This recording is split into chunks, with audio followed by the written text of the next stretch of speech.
Equity finance represents the ownership interest in a company, obtained by issuing shares to investors. Unlike debt, equity does not require repayment or fixed interest payments.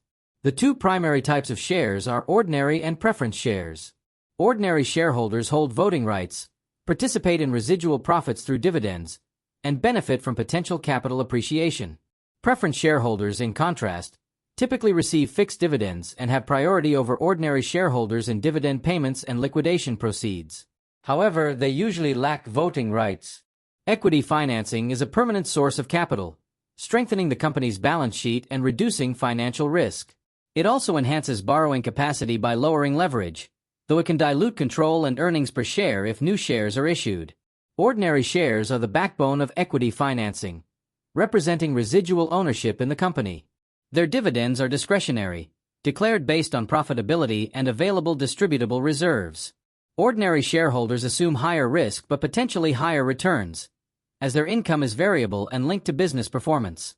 Market valuation of ordinary shares reflects investor expectations of future growth, earnings, and dividends. Under the dividend growth model, the cost of equity is estimated based on expected dividend yield and growth rate, highlighting investor required return.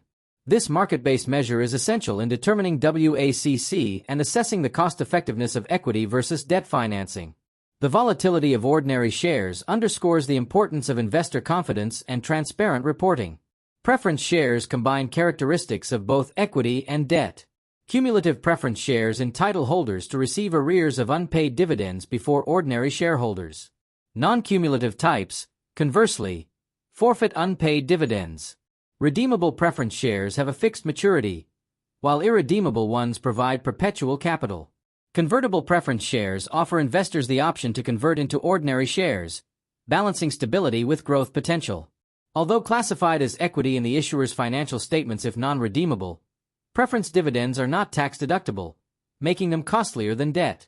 Investors value preference shares for steady income and lower risk, while issuers benefit from raising long-term funds without immediate dilution of voting control. Equity finance can be raised through public offerings, private placements, or rights issues. Initial public offerings, IPOs, allow entities to access a wider investor base and improve liquidity through stock market listing. Rights issues offer new shares to existing shareholders in proportion to their holdings, often at a discount, preserving ownership structure.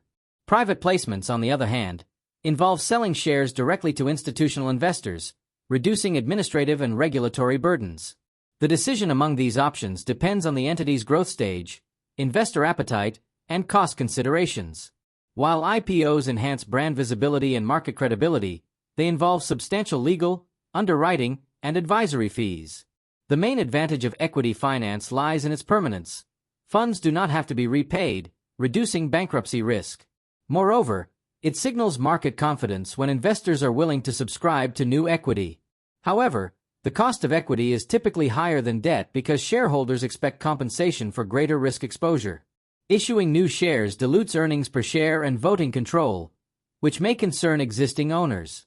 From a reporting perspective, equity transactions must comply with IAS 32 and IFRS 9, ensuring accurate classification between equity and liability components in instruments like convertibles.